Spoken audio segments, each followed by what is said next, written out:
नमस्कार दोस्तों, Indian travel online में आपका एक बार फिर से स्वागत है। दोस्तों, हिंदुओं की सबसे बड़ी तीर्थ यात्रा और सबसे बड़ा तीर्थ स्थल अमरनाथ के बारे में सब लोग जानते हैं, लेकिन बहुत कम ही लोग ये जानते हैं कि वहाँ के बारे में क्या क्या खासियत है।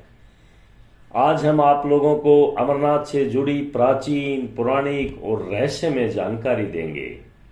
दोस्तों, इस साल अमरनाथ यात्रा 29 जून से शुरू हो जाएगी और 19 अगस्त 2024 को समाप्त होगी। यात्रा 50 दिन तक चलेगी और अमरनाथ यात्रा का रजिस्ट्रेशन 15 अप्रैल से शुरू हो चुका है।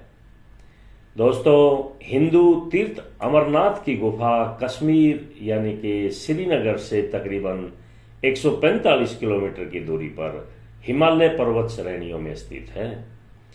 अमरनाथ यात्रा पर जाने के लिए दो रास्ते हैं।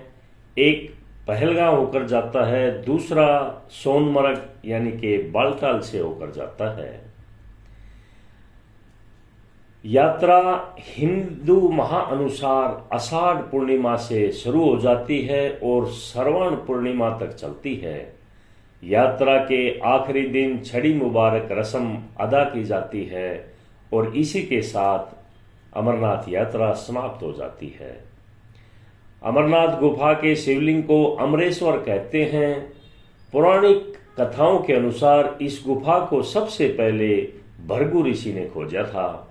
तब से ही यह स्थान शिव आराधना का एक महत्वपूर्ण केंद्र बना हुआ है। इस गुफा में भगवान शंकर ने काफी वर्षों तक तपस्या की थी। यहीं पर उन्होंने माता पार्वती को अमर कथा सुनाई थी। गुफा की परिधि लगभग 150 फुट है।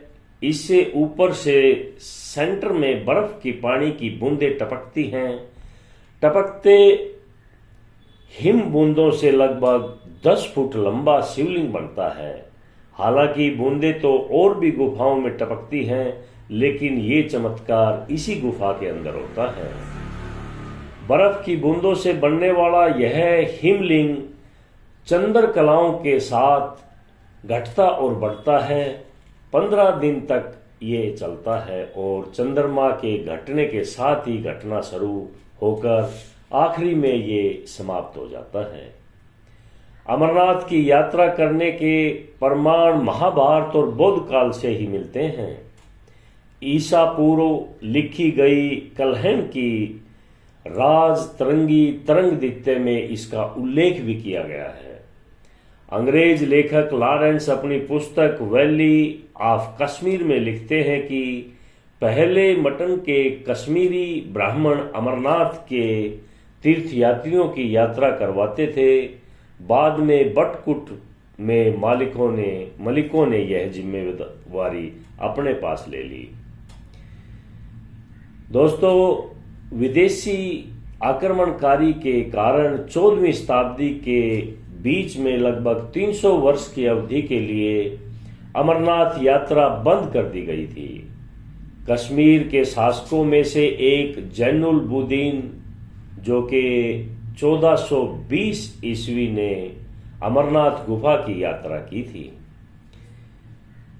लोगों का मानना है कि भगवान शिव ने माता पार्वती को जब अमर कथा का रहस्य सुनाया था, तब इस रहस्य को सुक, कठफोड़वा यानी कि तोता और 2 कबूतरों ने सुन लिया था। ये तीनों पक्षी आज भी अमर हैं। कुछ लोग आज भी इन दोनों कबूतरों को देखे जाने की बात बताते हैं। शिव जब पार्वती माता को अमर कथा सुनाने जा रहे थे तो उन्होंने अनंत नागों को अनंतनाग में छोड़ दिया था। माथे के चंदन को उतारकर चंद्रवाड़ी में ही छोड़ दिया। अन्य पिशुओं को पिशु टोप पर और गले के शेषनाग को शेषनाग नामक स्थान पर ही छोड़ दिया था। पुराणों के अनुसार काशी में दर्शन करने से 10 गुना फल मिलता है। अगर कोई इंसान प्रयाग में स्नान करता है तो 100 गुना और नैमिषारण्य से 1000 गुना पुण्य देने वाली श्री बाबा अमरनाथ के दर्शन अगर हो जाएं तो जीवन सार्थक हो जाता है। यह भी जनसुरी है कि मुगल काल में जब कश्मीरी पंडितों का कत्लेआम किया जा रहा था तो पंडितों ने अमरनाथ के यहाँ प्रार्थना की थी। उस दौरान यहाँ से आकाशवाणी हुई कि आप सभी लोग सिख गुरु से मदद के लिए चले जाएं। संभवतः वे हरगोविंद सिंह जी महाराज थे, उनसे पहले अर्जुन देव जी थे। दोस्तों, आप लोगों को ये इन्फॉर्मेशन अच्छा लगे तो शेयर और लाइक ज़रूर करें। आगे भी आप लोगों को ऐसी इन्फॉर्मेशन देते रहेंगे। नमस्कार। हर हर महादेव।